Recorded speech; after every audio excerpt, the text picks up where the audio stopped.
नमस्कार विद्यार्थियों, हम पढ़ रहे हैं रीट में पंचमी विभक्ति और अपादान कारक।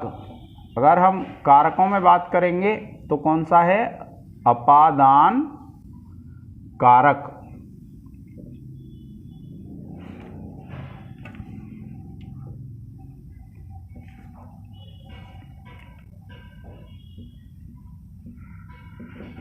देखिए, जब आप पढ़ रहे हैं अपादान कारक पढ़ रहे हैं विद्यार्थियों, और जो अपादान कारक होता है, अपादान का अर्थ होता है अलग होना। इसके जो कारक चिन्ह होते हैं वो क्या होते हैं? से या फिर पृथक। से और पृथक, ये इसके कारक चिन्ह होते हैं कि जब ऐसा कोई अर्थ निकल रहा है से या फिर पृथक वाला, तो फिर क्या होता है कि हमको पांचवी विभक्ति यानी पंचमी विभक्ति लगानी होती है। अब देखिए क्या कहते हैं कि ध्रुवम अपाये अपादानम। एक सूत्र है, कौन सा है? ध्रुवम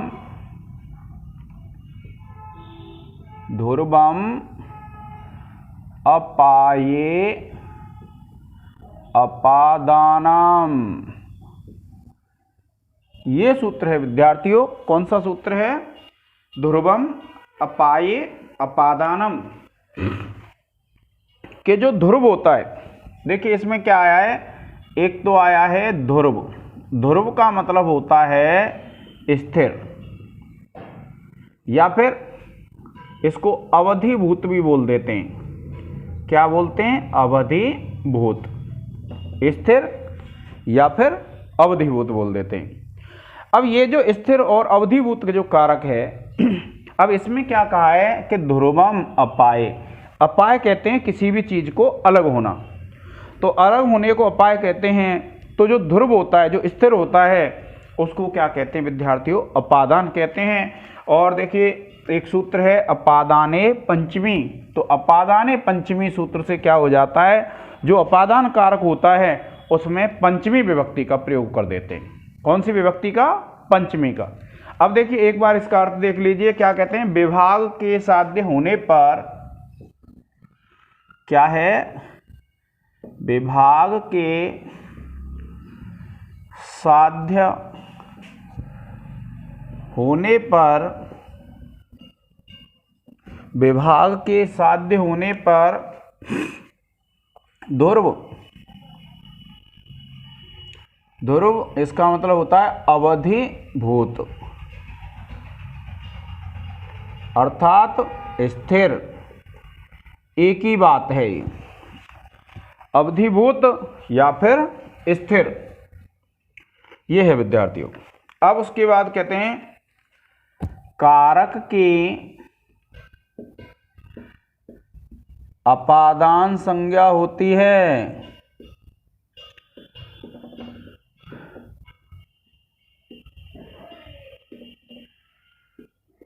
क्या है? कि जो ध्रुव होता है, ध्रुव का मतलब क्या होता है? स्थिर।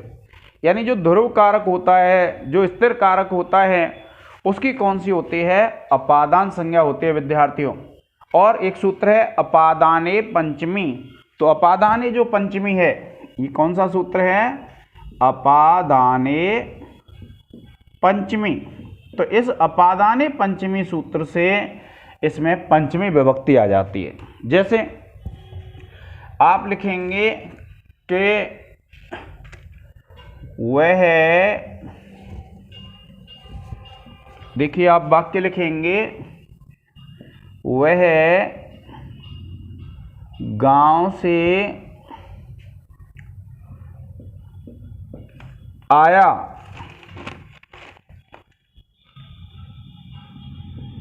आता है। यह एक वाक्य है विद्यार्थियों। ये हिंदी भाषा का वाक्य हमारा कि वह गांव से आता है। तो वह किससे अलग हो रहा है? गांव तो स्थिर है, तो जो आया है, तो जो स्थिर होता है उसका नाम क्या रख देते हैं? हम अपादान रख देते हैं। और वाक्य बनाएंगे आप, सह ग्रामात। यानी जो स्थिर होता है, जो अलग हुआ है वह नहीं, जो स्थिर होता है उसमें पंचमी विभक्ति आती है और वाक्य हो जाएगा आयाति। वह गांव से आता है। अब देखिए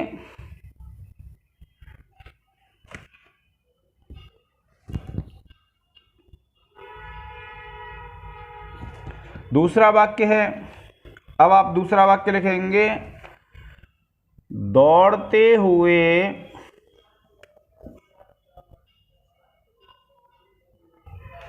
घोड़े से गिरता है। दौड़ते हुए घोड़े से गिरता है। तो आप लिखेंगे धावतो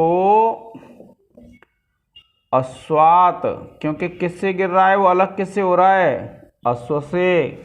अश्वात पतति, वह दौड़ते हुए घोड़े से गिरता है। अब उसके बाद देखिए और वाक्य हैं कि वृक्ष से पत्ता गिरता है।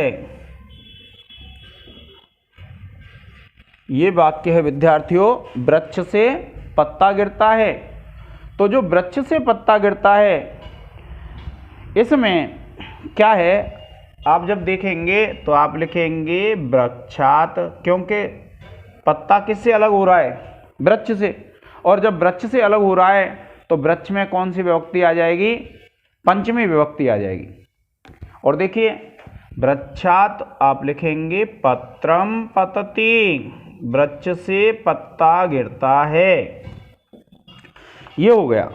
तो विद्यार्थियों जब कोई दो चीजें अलग हो रही हैं तो जो स्थिर होती है, जैसे वह गांव से आता है, पेड़ से पत्ता गिरता है, तो आपको पता है गांव से आ रहा है तो गांव तो स्थिर है, तो गांव में पंचमी विभक्ति लगेगी। इसी प्रकार से पेड़ से पत्ता गिर रहा है तो पेड़ में पंचमी लगेगी, क्योंकि पेड़ स्थिर है, गिर तो पत्ता ही रहा है, अलग क्या हो रहा है, पत्ता हो रहा है। इसी प्रकार से वह घोड़े से गिरता है तो घोड़ा स्थिर है, गिर कौन रहा है, पुरुष गिर रहा है। तो इस प्रकार से जिससे अलग हुआ जाता है तो जो स्थिर रहता है उसमें पंचमी विभक्ति आती है, और उसी को क्या कहते हैं हम, अपादान कारक कहते हैं। कौन सा कारक कहेंगे, अपादान कारक और पंचमी विभक्ति। अब देखिए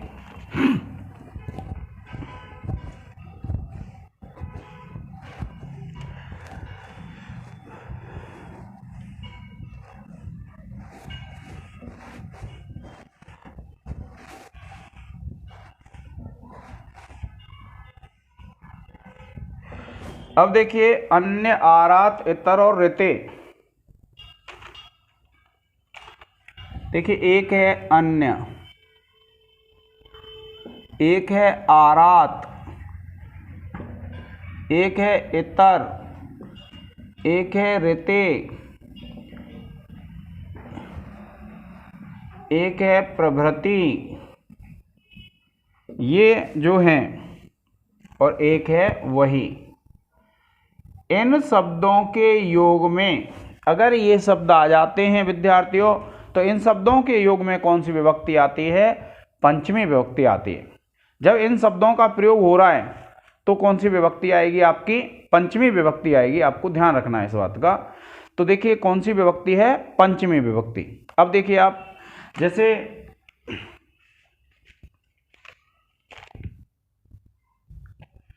अब क्या करेंगे कि ये जो शब्द हैं तो देखिए आप लिखेंगे इनमें जो पंचमी है इनमें लिखेंगे अन्य, आरात, और ये जो शब्द हैं इनके योग में क्या आ जाती है, पंचमी विभक्ति आती है।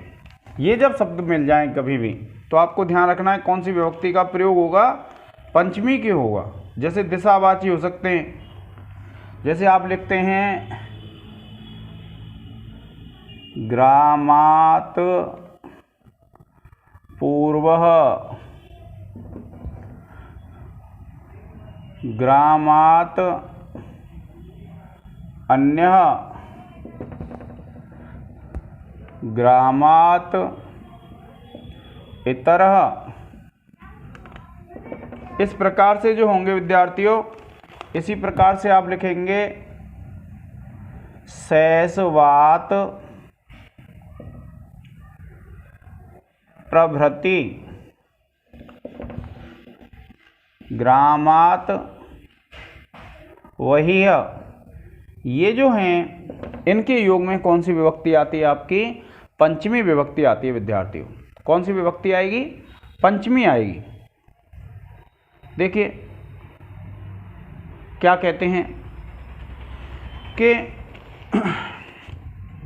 अब देखो, जब भी आपको ये शब्द मिल जाए तो आप ध्यान रखेंगे कौन सी विभक्ति आएगी? पंचमी विभक्ति आएगी विद्यार्थियों।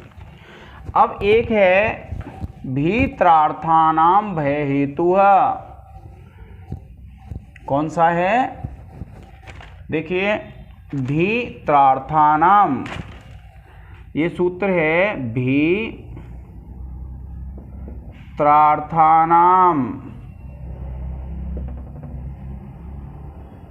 भय हेतु। ये सूत्र है हमारा कारक सूत्र। और ये क्या कहता है? देखिए भय अर्थक और रक्षार्थक धातुओं के योग में क्या कहता है? देखिए भय अर्थक और रक्षार्थक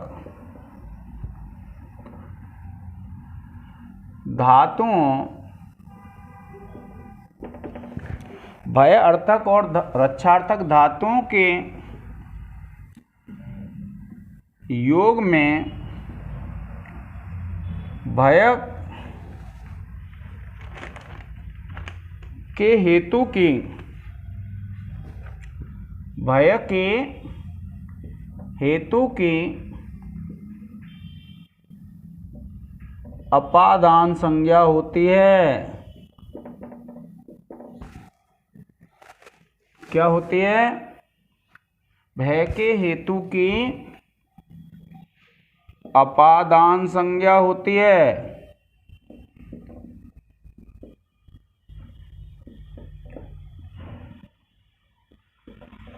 देखिए विद्यार्थियों कि ये जो सूत्र है, यह सूत्र क्या कहता है आपका? यह सूत्र ये कहता है कि भीत्रार्थानाम भय हेतु।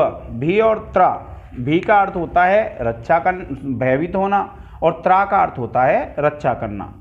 तो जिससे डरा जाए उसमें और जिससे रक्षा की जाए उसमें, दोनों में कौन सी विभक्ति आती है? पंचमी आती है।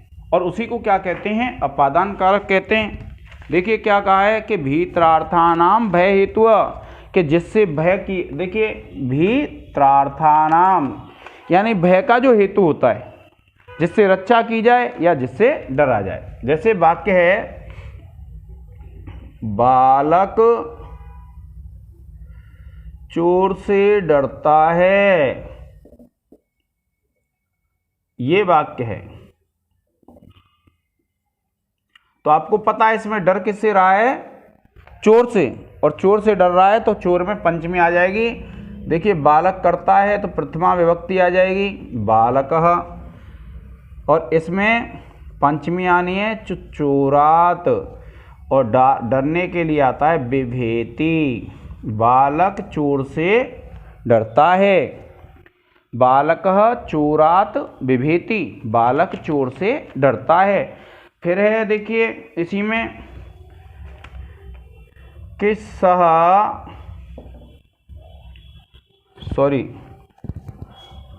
ऐसे लिखते हैं, वह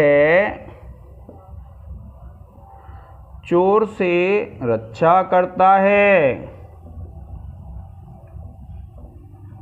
क्या है?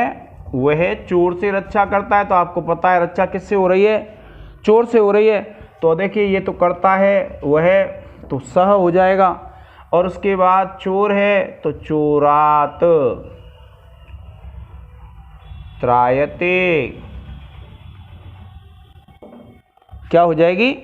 त्रायते। ऐसे ही आप लिखते हैं, मान लो बालक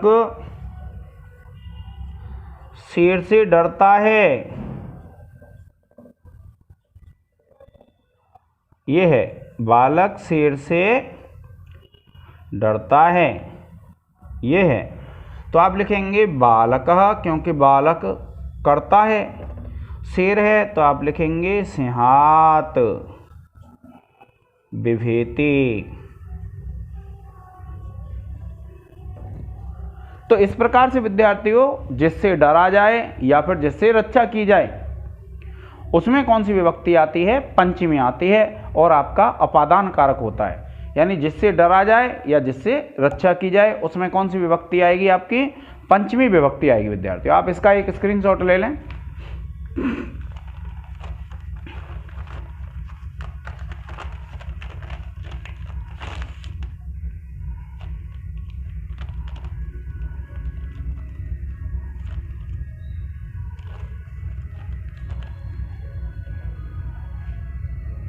वारणार्थान इप्सितः।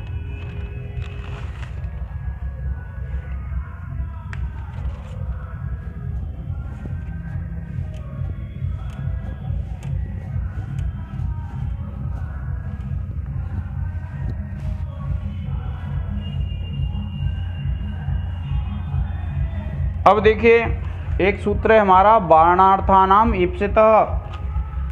ये सूत्र है वारणार्थानाम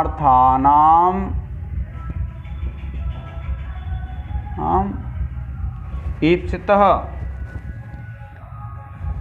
वारणार्थानाम ईप्सितः ये है विद्यार्थियों। वारण का अर्थ क्या होता है? रोकना। तो आप लिखेंगे वारण और कोष्ठक में लिख लेंगे रोकना। अर्थ वाली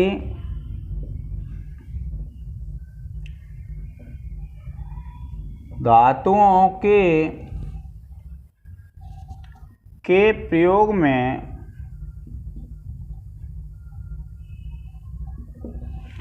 जो ईप्सित हो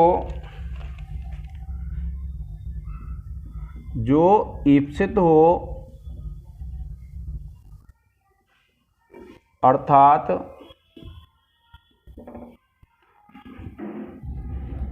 जिससे रोका जाए,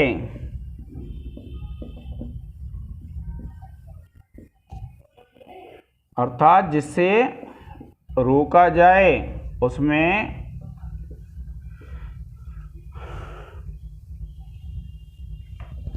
पंचमी विभक्ति होती है। पंचमी विभक्ति होती है विद्यार्थियों, या फिर उसको अपादान कारक कहते हैं। जैसे देखिए वह गाय को जौ से रोकता है। ये वाक्य है, मान लीजिए कि वह गाय को जौ से रोकता है। तो देखिए आप लिखेंगे करता है सह, गाय को है तो गाम, सह गाम। अब ये जो जौ है, जौ के लिए आ जाएगा यवेभ्यो, क्योंकि जौ एक तो होता नहीं है, बहुवचन होता है। तो यवेभ्यो वारयति, जौ से रोकता है। इसी प्रकार से जो दूसरा वाक्य है कि पिता पुत्र को पाप से रोकता है। पिता पुत्र को पाप से रोकता है। तो आप वाक्य बनाएंगे पिता पुत्रम, क्योंकि पुत्र कर्म हो गया और पिता क्या हो गया? कर्ता हो गया। और देखिए अब किससे रोक रहा है? पाप से। तो जिससे भी रोकते हैं, जैसे उसमें क्या है, जौ से रोकता है तो जौ की, और पाप से रोकता है तो पाप की अपादान संज्ञा हो जाएगी और इसमें पंचमी आ जाएगी, पापाद वारयति, वह पाप से रोकता है। इस प्रकार से विद्यार्थियों आप अनुवाद करेंगे। अब देखिए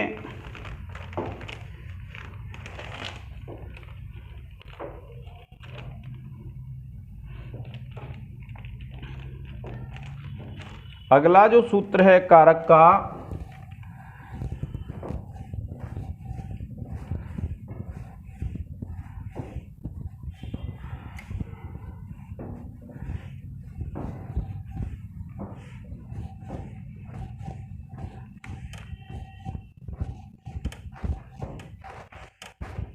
देखिए अगला कारक का सूत्र है विद्यार्थियों, कौन सा है? अंतर्धौ येनादर्शनम इच्छति। अंतर्धौ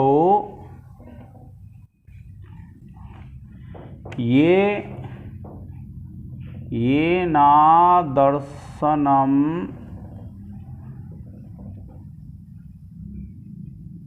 इच्छति, ये है अंतर्धौ येनादर्शनम इच्छति। देखिए इसका अर्थ है व्यवधान रहने पर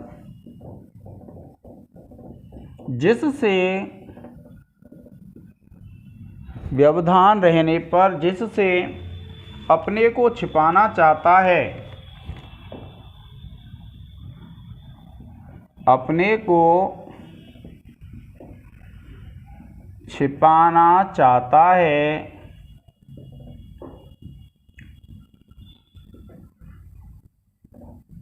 उस की अपादान संज्ञा हो जाती है।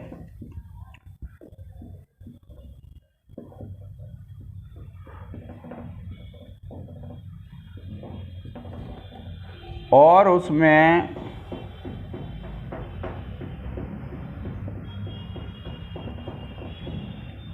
पंचमी विभक्ति का प्रयोग होता है।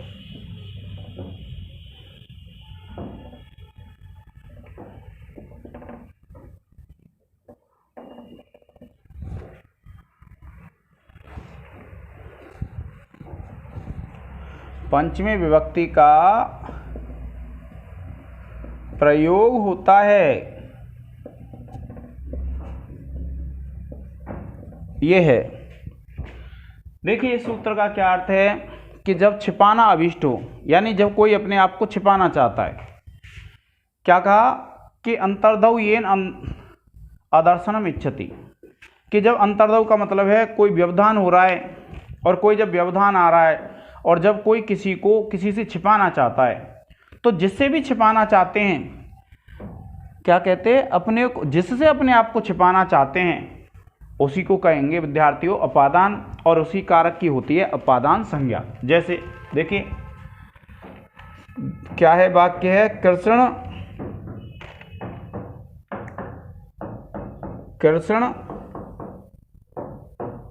माता से छिपता है। क्या है? कृष्ण माता से छिपता है। तो आप वाक्य बनाएंगे, देखिए ये कर्ता हो गया कृष्ण, अब किससे छिप रहा है? माता से। और माता से जब छिप रहा है तो क्या होगा, माता जो शब्द है उसकी अपादान संज्ञा हो जाएगी, अर्थात जो माता शब्द है उसमें पंचमी विभक्ति आ जाएगी, और पंचमी विभक्ति हो जाएगी मातुः निलीयते, यानी कृष्ण माता से छिपता है कि कृष्ण मातुः निलीयते। इसी प्रकार से देवदत्त से यज्ञदत्त छिपता है। तो देखिए इसमें क्या होगा, क्योंकि छिप किससे रहा है, देवदत्त से छिप रहा है, तो आप लिखेंगे देवदत्तात् यज्ञदत्तः निलीयते।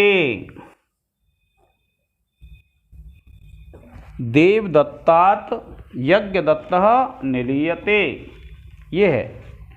तो इस प्रकार से क्या विद्यार्थियों ये हो जाते हैं। तो अब क्या है, जब आप आके देखेंगे तो देखिए एक सूत्र है,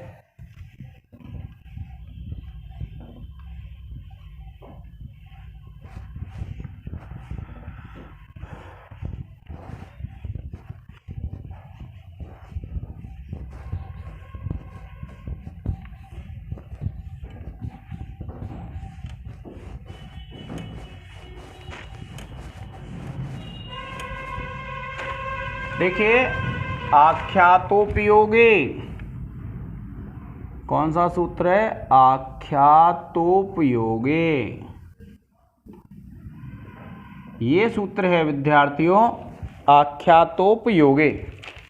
इसका अर्थ क्या है कि आख्यातोपयोगे जो है उसका ये अर्थ है विद्यार्थियों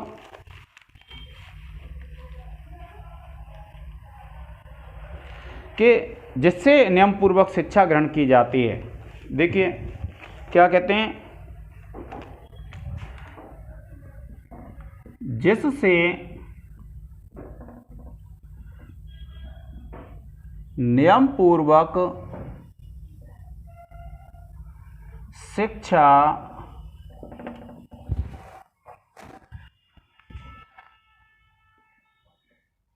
ग्रहण की जाती है।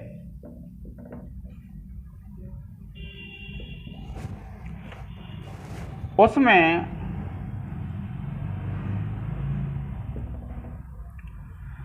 पंचमी विभक्ति लगती है।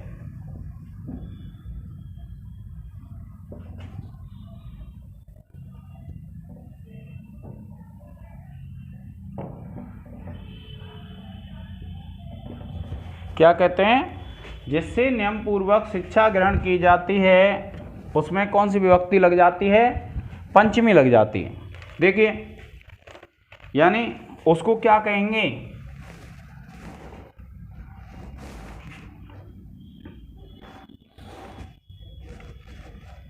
देखिए आप इसको ऐसे कह सकते हैं,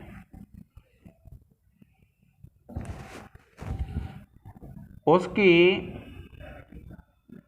अपादान संज्ञा होती है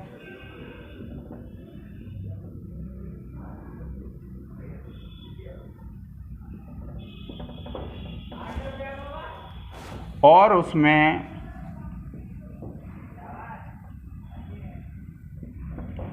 पंचमी का प्रयोग होता है, पंचमी विभक्ति लगती है। ये है वाक्य है जैसे विद्यार्थियों बालक उपाध्याय से पढ़ता है। क्या है? देखिए बालक उपाध्याय से पढ़ता है। ये वाक्य है कि बालक उपाध्याय से,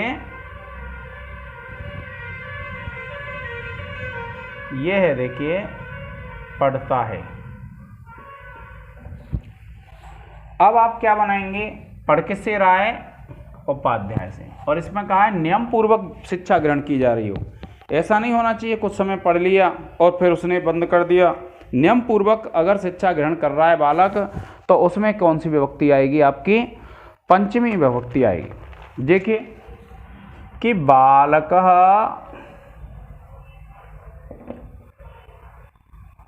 उपाध्यायात् अधीते। बालक उपाध्याय से पढ़ता है। इसी प्रकार राम उस गुरु से पढ़ता है।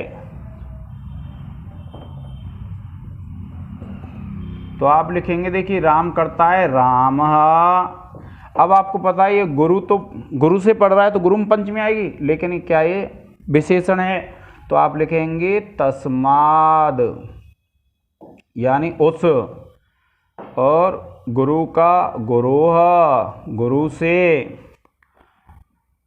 पठति, उस गुरु से पढ़ता है। या फिर पढ़ने के अर्थ में एक और धातु आ जाती है, अधीते, पढ़ता है। ये भी ले सकते हैं हम, पठती भी ले सकते हैं और अधीते भी ले सकते हैं विद्यार्थियों। तो आज के इस लेक्चर में इतना ही। मैं आपसे यही कहूँगा कि विद्यार्थियों आप क्रम से पढ़ते रहें, आपका एक भी प्रश्न ऐसा नहीं होगा जो रह जाएगा, जिसका आप हल नहीं कर पाएंगे, किंतु आपको धैर्य धारण करते हुए विद्यार्थियों पढ़ना पड़ेगा। मेरे ये सब वीडियो देख लें और इस चैनल को क्या है सब्सक्राइब कर लें, जिससे जब भी मैं वीडियो अपलोड करूं वीडियो आपके पास पहुंच जाए। और आप प्रतिदिन देखते रहिए, छोटी आधे घंटे की वीडियो होती हैं लगभग, इनमें आपका पूरा कोर्स हो जाएगा। इनको अगर आप कर लेते हैं तो आपका सिलेबस, पेपर में ऐसा कोई भी प्रश्न नहीं होगा जो आपके सिलेबस में से हो और आप उसको हल नहीं कर पाएँ।